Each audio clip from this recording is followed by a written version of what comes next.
Okay, morning everyone. I'm here on my Pat Malone. James is a bit crook, so I'm just going to answer your questions best I can.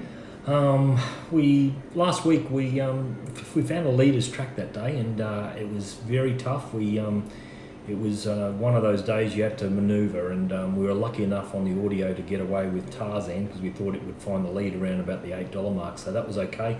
But I had already bet early. I'd tumbled into Sparky Lad really heavy in the last, and I won't be missing it next time. I think it'll be winning. It went unbelievable. He just didn't ride it the way he should have. He should have just known the track was on pace. He should have been trying to get about a length or two closer than what he normally does, and he finished up about 6 lengths further back than normal. So that was the problem with it. But anyway, back to today. The first race, question from Dave Andrea. Thoughts on Harper's Choice topping the fave in race 1? Again, this is Mitch's race. Race 1, I always give it to Mitch. So I just like to have a look at how this track's going to be playing. I think it's going to be very leaderish out there. There's a strong westerly, and when that happens, that's pushing him down the back. So the leaders are advantaged. Then when they come into the straight, it hits them in the head. So a lot of the time when that happens, the back markers are cruising along back in the field, and then all of a sudden they come out and the wind just hits them, and they sort of struggle to make up a hell of a lot of ground. So I'm tipping leaders track here today, especially with a 5 metre rail. Harper's Choice will go forward. I've got a little bit shorter than what the market has at around the 9.50, but I do think it's a bit one-paced for mine. It'll finish up second in the run. It'll probably sit on the outside of Boom Boom Epic, but I couldn't tumble into it. I think it's a one-paced. The second question, David Barclay and David McCowan. Morning guys, what are your thoughts on the tax accountant in race 2? He's well in, I'll say that, but I had to have a good look at him, a few runs to see whether he can get a real strong 1350. Now he was wide the other day over 1200, but I think the track was better out there. I just think the 260 with the gate he's got, with the kid on it, he's going to have to make a lot of good decisions. Now, you've got Bobby Oxelrod the lead, and you've got about 3 or 4 horses that want to be in that second, third position. So he's going to have to push hard, and if he works a little bit too hard, well then that 1350 is going to come into play. So I couldn't back him at the 270. That's where I'm sitting. Race 3 is nothing. Race 4, Shane Tyson. Race 4, number 2, Alligator Blood. Think they were aiming at it for the Golden Slipper before it went amiss. Should be too good for these and should be favourite, I would have thought. I loved that horse after I think it was his Sunshine Coast win, and then he went to Caloundra again, and I thought it'd just win easy because his sectionals were really good. He went amiss, as you said. The problem is here, he's going to drift back a little bit, and with the wind the way it is and the way the track's going to play, I think that's a problem. He has got the good jockey on it. He's got lengths on him up here, Maloney. But I'll be betting against him. I just think just a few little negatives for mine, so that's where I sit with it. Michael Sella, boys, would love your opinion on Alligator Blood. Only concern is first run away from Sunny Coast. Can he travel? Well, again, Mike, I think I've finished. The questions with that horse. Whether he travel, I don't think that'll be a problem, but I do think the position where he's going to be, that's its problem. Okay, race 5, Guy Preston. Hey lads, race 5, number 1. Look an each way bet thoughts. Race 5, number 1. Who's that? Race 5, number 1, TARDIS. Disappointing the other day, I thought. I thought it was in the right position to win, and it got run over. So that did have the 28 days off, so whether it's going to improve with fitness because it had that 28 days off, and that was the reason why it just didn't finish off the race. That's a question. It's going to go forward into the right spot, which is definitely a plus. But I've got it longer and a lot longer than the market. I think the big weight is a concern for me. Where do we go then? Carl Scriber, Epic Girl looks the best for mine. As far as best goes, it's close to my best, but I do have another concern with the 9 gate. Where does she's got to get around Machu Picchu.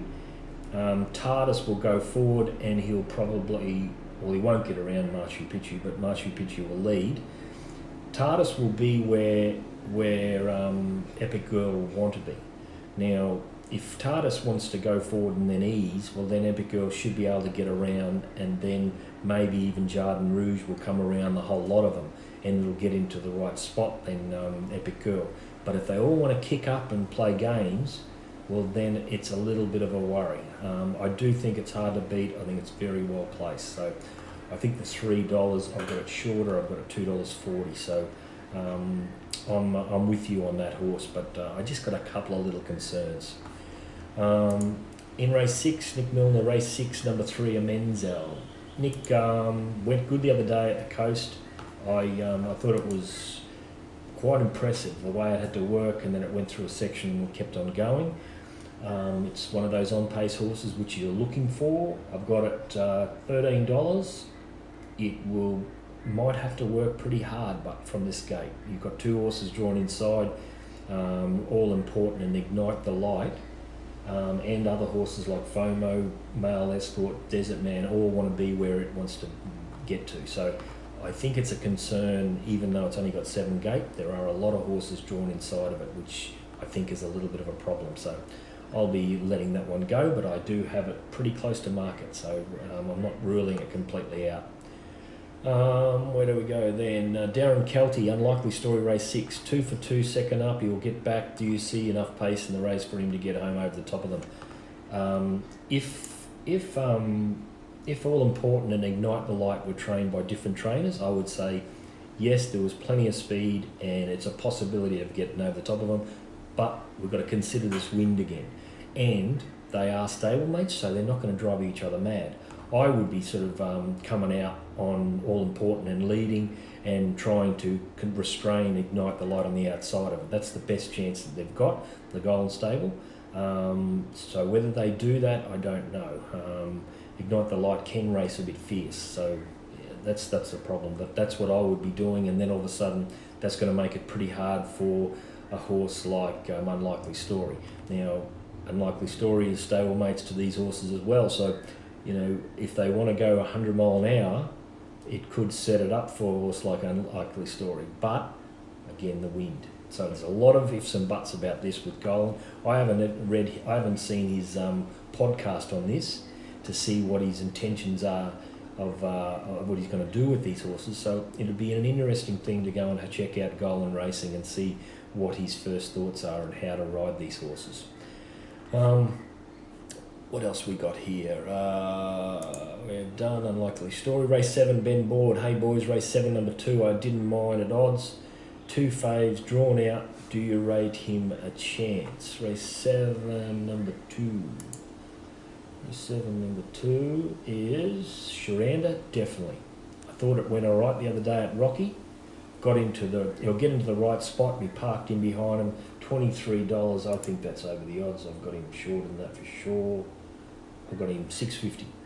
But it is a race that I don't like, so I won't be going very hard, but he'll be definitely one of the horses I'll be backing. 2 faves in that race, I think, are in Slow Hands and Yamazaki. They're back markers, so we might be able to play in this race, back a few on-pace horses, and we might be able to get away with it. It's one of them. In the same race, Andre Douglas, Morning Boys, race 7, number 14, Great Power, should get into a solid position with a good gate and looks good enough to beat these. Why? What are your thoughts? Cheers. Thanks, Andre.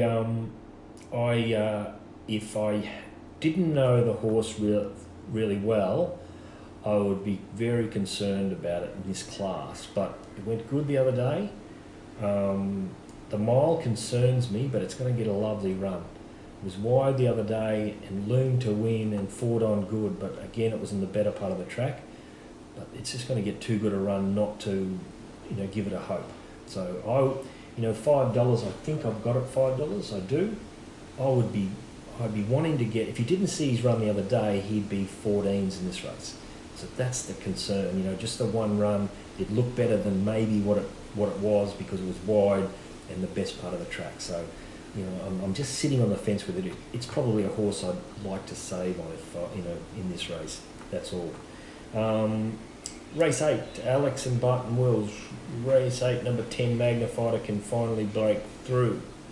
Yeah, but it's Magnifier. It's a bit like Oink.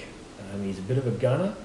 He gets up on the speed. He's in the right position all the time. And one of these days, like today possibly, leaders track, on pace, be there for a long way. But I think there's another leader that will come across and lead him, and he'll be sitting second. Now, I think he's got a chance to a good chance, and I have got him shorter in the market, but I've always got Oink shorter, and I don't want to be on it. And here's Magnified, I've got it shorter, and I don't really want to be on it. So it's a saver bet for me if I play in the race. The last race, So Spirit in the Last, from Daniel West. Always thought this horse was a gunner. It looms up and dogs it, and they put the blinkers on the other day, and he never had any luck. He went first up. He went for a run, and he just got chopped out at the wrong time. So, the horse went okay, but you just don't know whether he would have gone through the gap and then hit the line, or he would have thrown the towel in like he usually does. So it's a bit of a query for mine.